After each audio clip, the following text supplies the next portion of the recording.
Hi, friends. I am Marie Woods, founder of Life Above Foundation, your host, a professional counselor, family and marriage therapist, and wholeness life coach. Welcome to Relationship Real Talk, the podcast where we dive deep and tackle the toughest relationship challenges Christians face today. Are you tired of struggling with unforgiveness, past wounds, and conflicts? Feeling lonely or having trouble communicating? Wrestling with trust issues or trying to balance your faith with your relationship goals? Feeling stuck and stagnant in your relationship? You are in the right place. Here at the Relationship Real Talk, we get real and cover a wide range of topics, including relationship anxiety, trauma bonds, infidelity, estrangement, toxic dynamics, dating after divorce, and how to heal from relationship trauma and grow and build healthy and lasting relationships. We're not just about identifying the problems. We're all about finding real, integrated solutions from multiple disciplines and offering professional help from different fields to mend and strengthen your relationships. So, let's get started on this journey together, one honest, heartfelt conversation at a time. Welcome to today's episode. Today I have a special guest speaker. Her name is Teresa Yerkes. Teresa, she is a founder of Christian Meditation Center, has been a Christian since 1983, and has practiced Christian meditation since 2000. She is the author of 5 books: Come Closer, The Practice of Christian Meditation, God Within You, The Case for Christian Meditation, Making Love, The Spiritual Act of Love, etc. So today we will get into this book with Teresa. Will be interesting discussion today. She teaches and leads Christian meditation training and facilitates sessions. She is a public speaker, facilitates book clubs, Bible studies, and leads retreats. Teresa is a certified lay speaker and a lay counselor.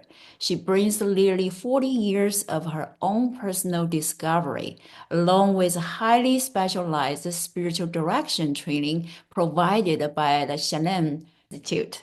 So welcome, Teresa. Thank you for inviting me today. I'm so glad to be here with you, Maria. Yeah, I'm very excited about our conversation today, Teresa, since I have known you. I know you have a very rich practice experience in Christian meditation. And I know this is a new concept probably for some of our listeners.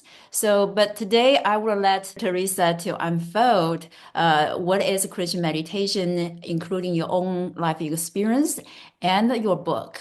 So let's start with Christian meditation. Christian meditation is defined in a way that is pretty broad. So there is being with God and there's thinking about God. So what I teach mostly is the being with God.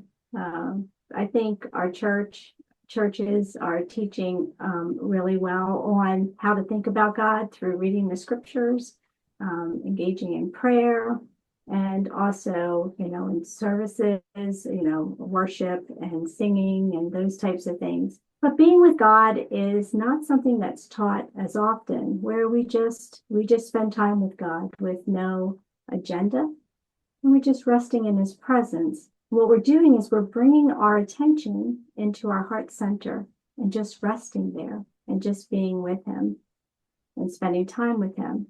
And that is a little bit more, difficult for a lot of us because we're used to, engaging with God from the outside. So moving our attention into our inner selves is just takes a little bit of practice and training. So that's what we provide. We provide the training. We also provide the support. When I say we, the Christian Meditation Center. We, just like any new discipline, sometimes just having others that are also trying to get into the discipline and the practice, just come together in a community and support each other. So we have those types of services as well. Mm. So thank you for explaining what is Christian meditation. I know it's easy being said than done, right? So it's really very much focusing on the practice, like you said, inward practice, other than focus outwardly. So our topic today will be focused on the reflections of love, deepening connections with God, self, and others. So Teresa, I want to start with a question. You have described your journey, with your first love and the love of others in your life as deeply transformative. So how did your faith and the relationship with God shape the way you understood love and its spiritual significance? What I'd like to do is kind of start really with the relationship with the first love. I think that our relationship with our first love it's very unique. It's the first time that we have loved another outside of our family, in that, in a way that, you feel like you're high as a kite, and, it's just a beautiful, beautiful experience. And so it's very unique. But for most of us, our first love, we might carry the memories of our first love or remember that person's name, and that's kind of natural and normal, to kind of go back to that experience in our thoughts. However, for me, it wasn't like that. I got very stuck in that space. It was like an obsession. It became an obsession throughout, for a long period of time for me, which is outlined in the book. So the relationship did not last. When I was 19, the relationship ended, and then I met my first husband. And then what I found was that I am in a relationship with another person, and this other person's, it just kept coming up in my thoughts, and I found that he was still in my heart. Now the challenge is, for those of us who are Christians, we're told that that's not where we want to be. You love one person and that's it. And so I was very young and really felt very, very guilty about that, being the situation, and I really didn't want it to exist. So I spent a lot of time resisting it, which created even more problems, as you can imagine. So the first marriage did not last, and it was basically because I just could not let these feelings go. And so it was after that the Lord really started to work in my heart, and I really went much deeper in my desiring to know God better and to understand, why this was happening to me. The Lord just gently, it was so beautiful how he worked with me through this process, that I'm saying it as a process now, because it's been quite a while since this has been, a challenge for me. But he called me into a more intimate relationship with him. And I think that this is really key when we reflect on God's love. He is always wooing us to move closer to him. And I have noticed that when we do that and we open ourselves for allowing that our relationships around us with others change significantly too, and also our relationship with ourselves, which is really key in growing in love. And when you think about the 2 commandments that he's given us to do, it's all around love. That's what he wants to do. He wants to refine us in love. So that's where Christian meditation comes in. He called me into this relationship of just resting in his presence. And it was a struggle for me, but I wanted to do it because he had called me to do it. And I would just sit and be with him. I had no agenda. And I noticed by doing this practice, this beautiful work was being done in me. I felt love in a way that I've never felt it before.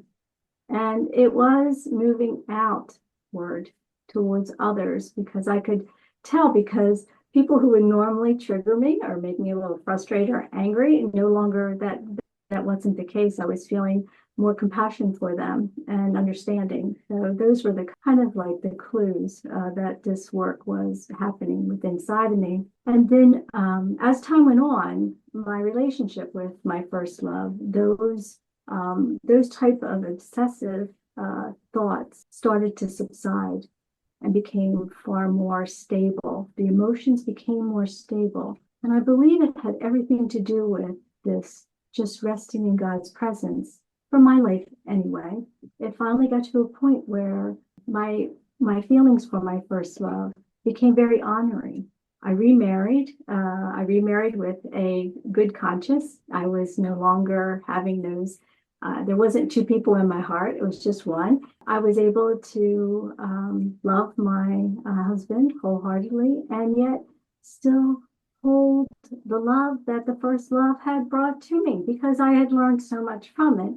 And it was a part of who I was, but it no longer was an experience where I was feeling an unfreedom or a bondage, and I was able to be free from that type of experience. I kind of traveled with my first love for 40 years, so that's what the book kind of shares. It shares the story, and then it shares out in the second part the lessons that I've learned over the course of those 40 years around, this just beautiful thing that God is encouraging us to grow in, which is his love. Thank you for sharing your personal story, Teresa. You mentioned about the first love, it's more like those days like teenagers or early young age, 20s, and then we fall in love, that first love. So that's very passion driven, is our heart desire.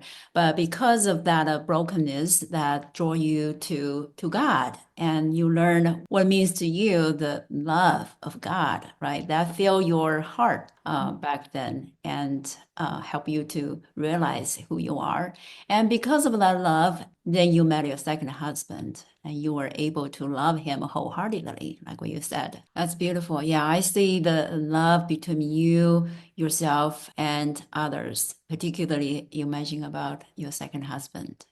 That's beautiful. Yes, I'm so grateful. And I've been married now. Gosh, it's been 27 years. It's such a beautiful relationship. I don't believe that I would have had this type of experience with a life partner if it wasn't for the challenges that I had with love prior to the relationship.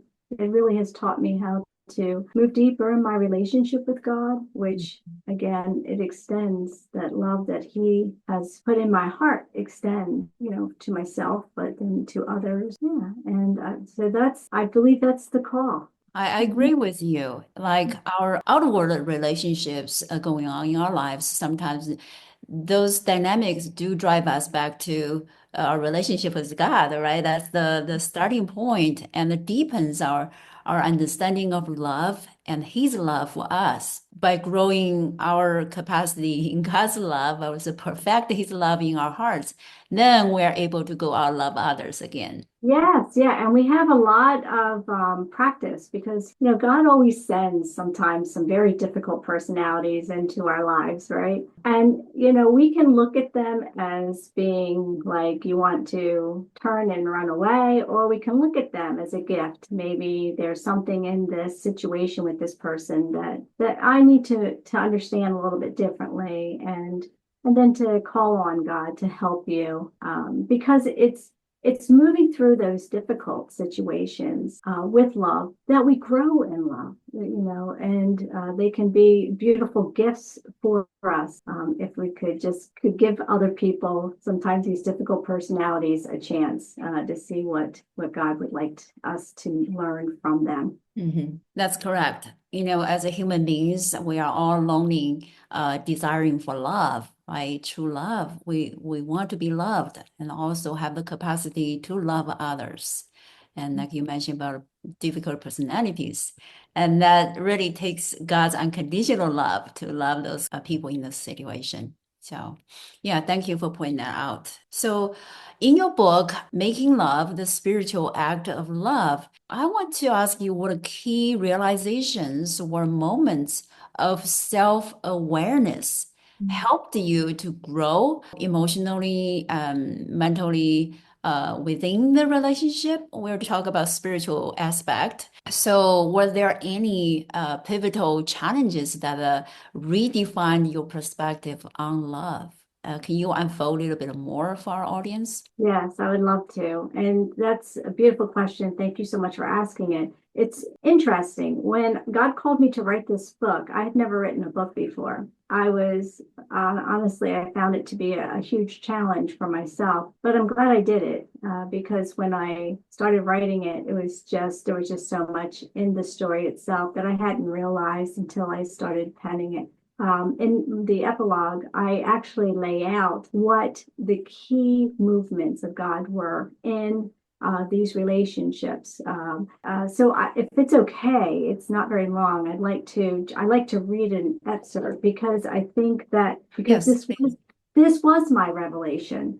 This was like, oh, this is where God was in this, and this is where God was in this, and it was really a time for me to really recognize that he's in our love relationships. And so I say here on page 71, on my journey of love, there were 7 significant spiritual movements or God actions leading me towards a deeper experience with love. With John, right, who's my first love, it began with love's initiation, my first love, a time for love to arrive and awaken my heart. And then with Joshua, who is my first husband, it was to develop love's foundation, a time to set parameters for love, such as values and the underlying principles of love. It was also a time to experience one of the greatest acts of love, forgiveness. And when John came back into my life the second time, it was love's surrender,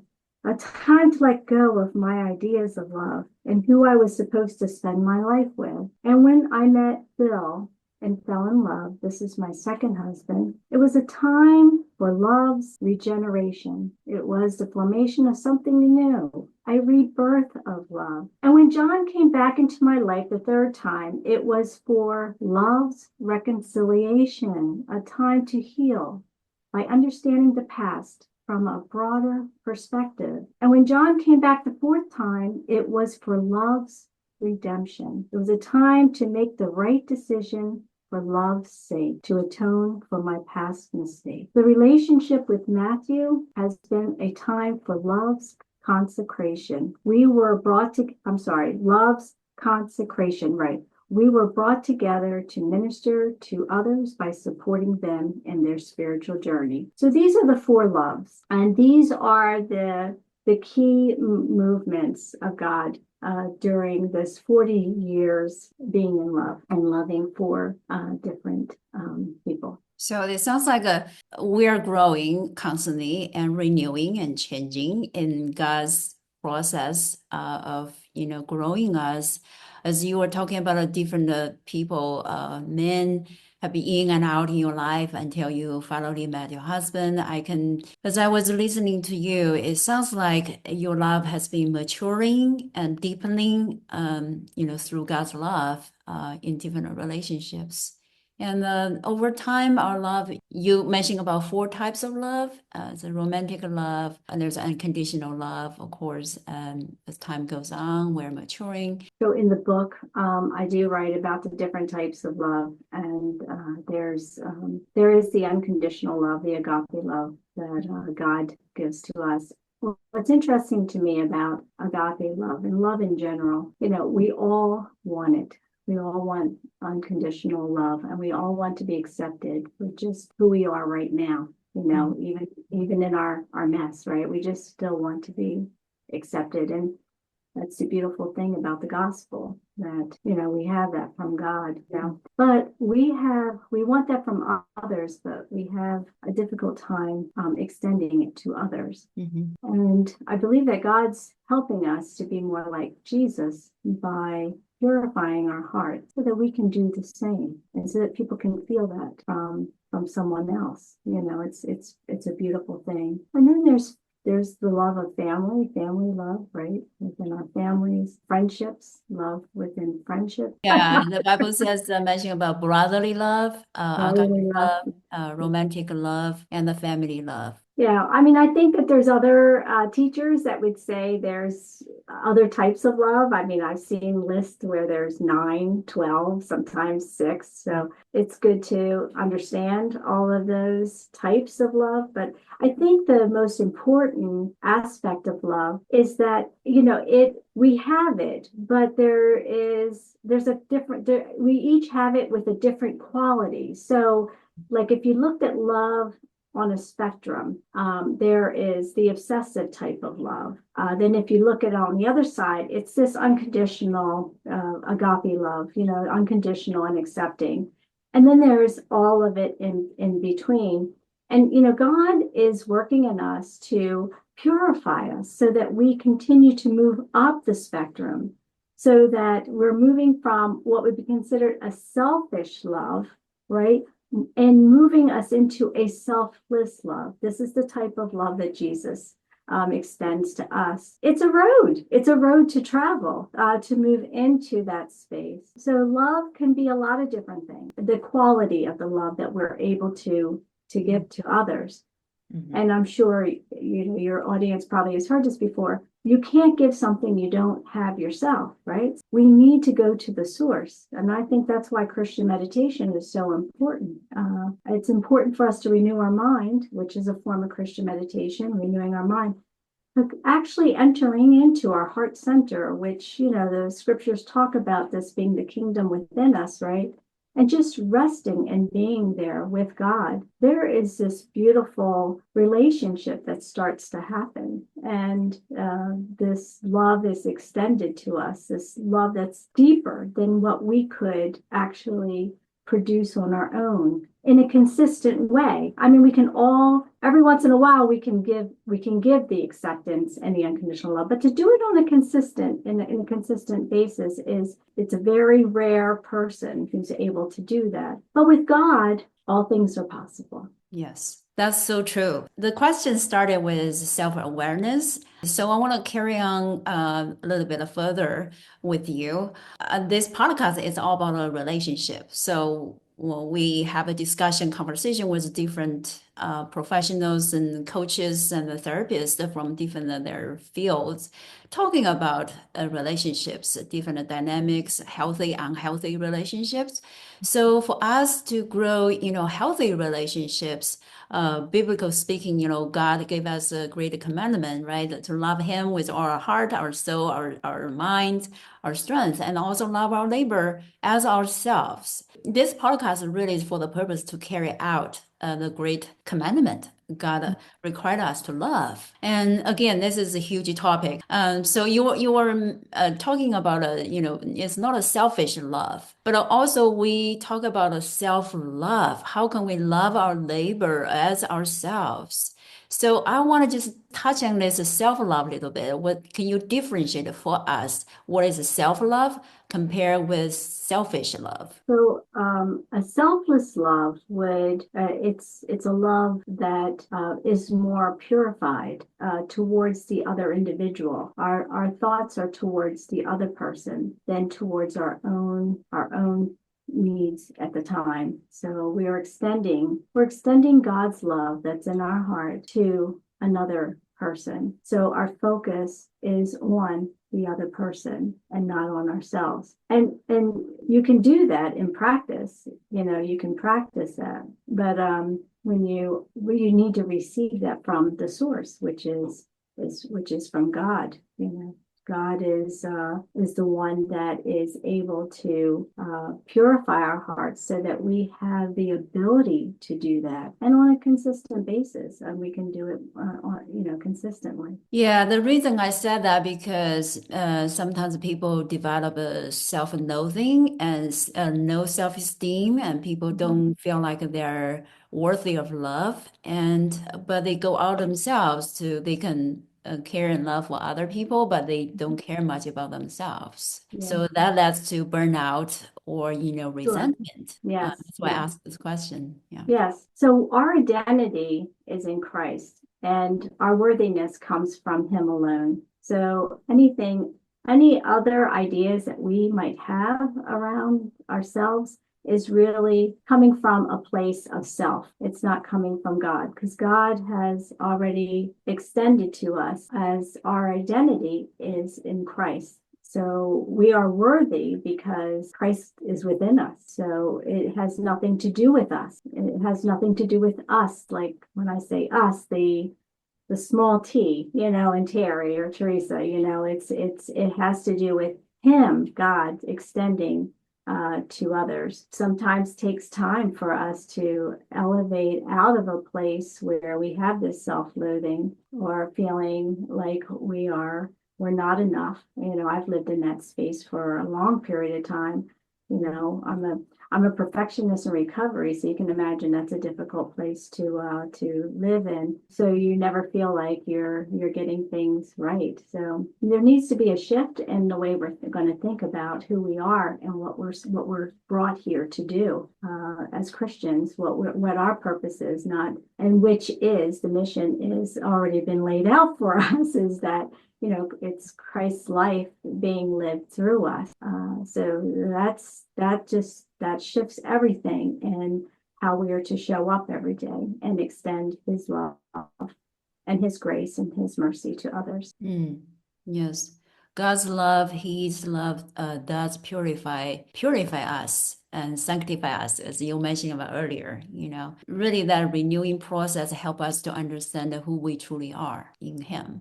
Really frees us from controlling, manipulating the relationships, right? Yeah. So, And if you think about it, you really want a relationship with another person when you don't have to do those things. So if you catch yourself, my book talks about that, because I spent time doing that, trying to control the relationships, trying to control the next steps and those types of things. Yeah, it needs the proper way to manage relationships is to have these relationships within a relationship with God. And then things are far easier. And you don't feel the need to try to control and do all those things that are really detrimental to the relationship.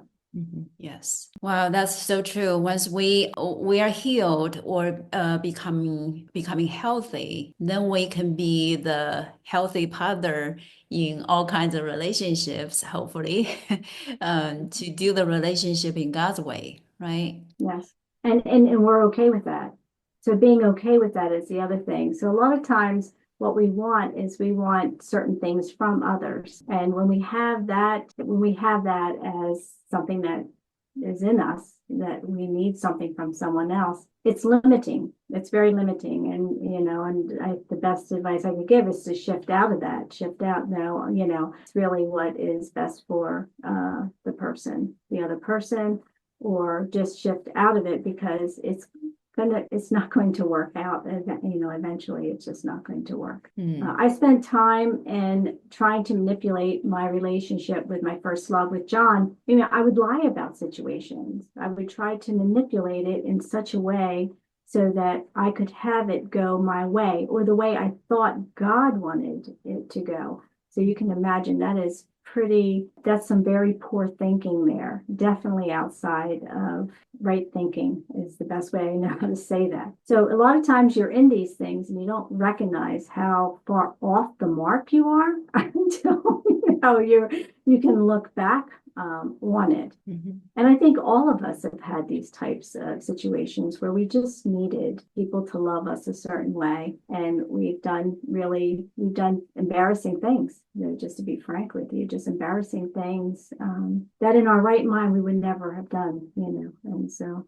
Right. But we can learn from these things, not beat ourselves up. We can learn from these things. We can thank God for the lesson, and then move into a place where now we're more mature. The word you used, a more mature love. Yes.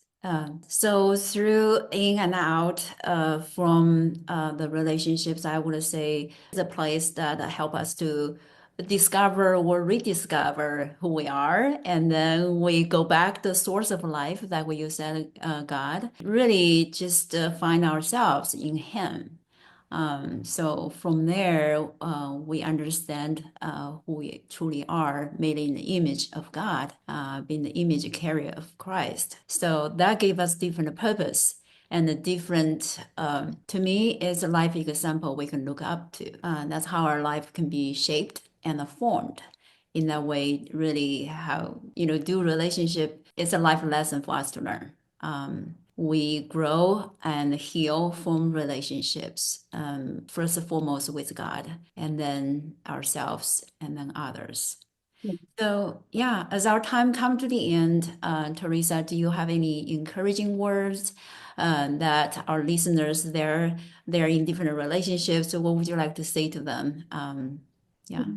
Well, that's the one thing that I recognized in my relationship with my first love is that it was idolatry. I was putting the relationship before God. And that was real. That's real. That was a revelation to me and very helpful information. That's why I'm sharing it right now. Secondly, I read, the different movements of God. One day I'm going to go home to be with God and I'm going to go back to my first love, right?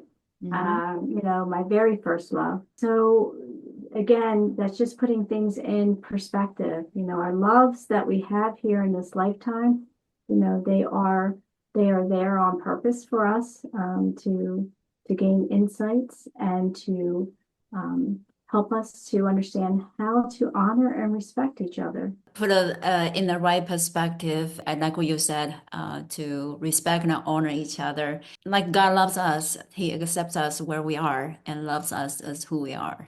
Again, come back to the Christian meditation, and it takes practice to do that, right? So by sitting with God and spending time in His Word and let Him to renew our mind, and we go from there. Thank you, Teresa, for your time, and Thank it's you such so a much. pleasure. Thank you for listening to this podcast. I hope to hear from your review, your feedback. If you can, we will connect in the next episode. Bye.